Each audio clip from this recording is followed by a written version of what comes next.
ایک گناہ گار عورت حضرت عیسیٰ المسیح کے پاؤں پر عطر ڈالتی ہے۔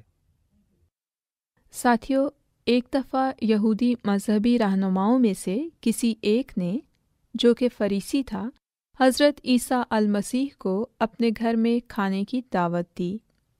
آپ اس کے گھر جا کر کھانا کھانے دسترخوان پر بیٹھے۔ ان دنوں یہ رواج تھا کہ کھانا کھانے کے لیے دسترخوان پر تکیے کے سہارے نیم دراز ہو کر بیٹھا جاتا تھا۔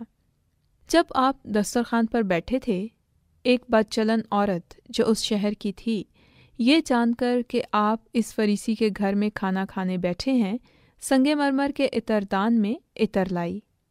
وہ آپ کے پاؤں کے پاس بیٹھ کر رونے لگی اور اپنے آنسوؤں سے آپ کے پاؤں بھگونے لگی۔ پھر اس نے اپنے سر کے بالوں سے آپ کے پاؤں کو صاف کیا اور چومنے لگی۔ آپ کی دعوت کرنے والا فریسی یہ دیکھ کر اپنے جی میں کہنے لگا، اگر یہ شخص واقعی نبی ہوتا تو جانتا کہ جو اسے چھوتی ہے وہ کون ہے، کیسی بدچلن ہے۔ لیکن حضرت عیسیٰ المسیح یہ جانتے تھے کہ وہ فریسی کیا سوچ رہا ہے۔ آپ نے فرمایا، اے شمعون، مجھے تجھ سے کچھ کہنا ہے۔ اس نے کہا، اے استاد فرما۔ پھر آپ نے یہ واقعہ سنایا۔ کسی ساہوکار کے 2 قرضدار تھے۔ ان میں سے ایک 500 روپوں کا اور دوسرا 50 روپوں کا۔ ان دونوں کے پاس ادا کرنے کو کچھ نہ تھا، اس لیے اس نے دونوں کو بخش دیا۔ ان میں سے کون اس ساہوکار سے زیادہ محبت رکھے گا؟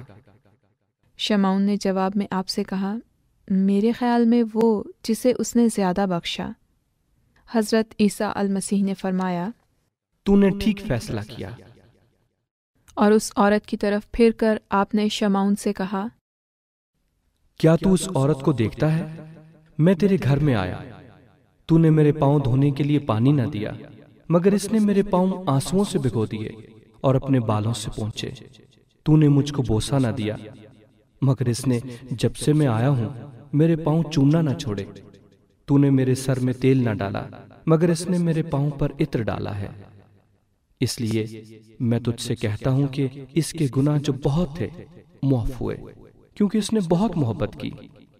مگر جس کے تھوڑے گناہ معاف ہوئے وہ تھوڑی محبت کرتا ہے۔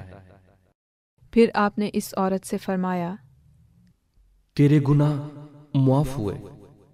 اس پر وہ جو آپ کے ساتھ کھانا کھانے بیٹھے تھے اپنے دل میں کہنے لگے کہ یہ کون ہے جو گناہ بھی معاف کرتا ہے؟ مگر حضرت عیسیٰ المسیح نے اس عورت سے فرمایا، تیرے ایمان نے تجھے بچا لیا ہے، سلامت چلی جا۔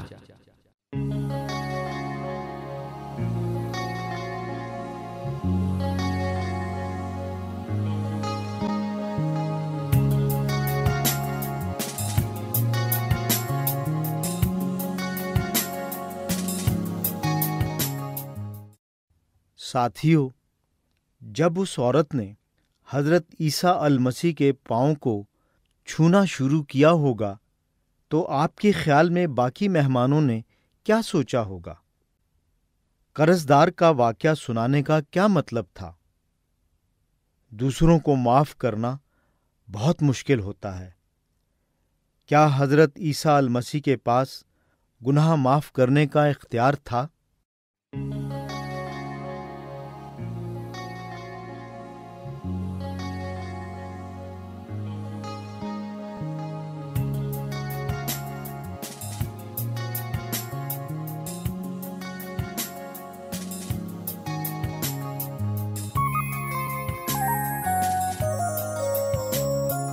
قدموں میں عیسیٰ کے ملتی رہائی ہے، قدموں میں عیسیٰ کے ملتی رہائی ہے، ملتی نجات ابدی ہے، ملتی نجات ابدی ہے، ہوتی بھلائی ہے،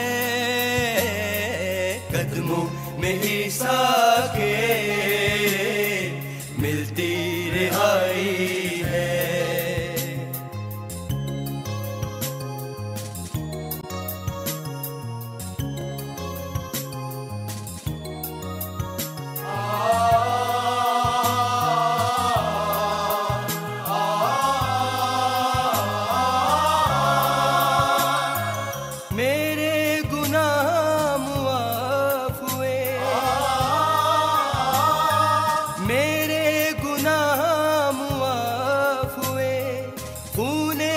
مسیح سے صاف ہوئے، کرم یہ مجھ پر ہو گیا ہے، روشن میرے اوصاف ہوئے، رحمت اپنے عیسیٰ سے، رحمت اپنے عیسیٰ سے، بس یہی تو پائی ہے، قدموں میں عیسیٰ کے ملتی رہائی ہے، قدموں میں عیسیٰ کے ملتی رہائی ہے، قدموں میں عیسیٰ کے ملتی رہائی ہے، ملتی نجات ابدی ہے، ملتی نجات ابدی ہے، ہوتی بھلائی ہے، قدموں میں عیسیٰ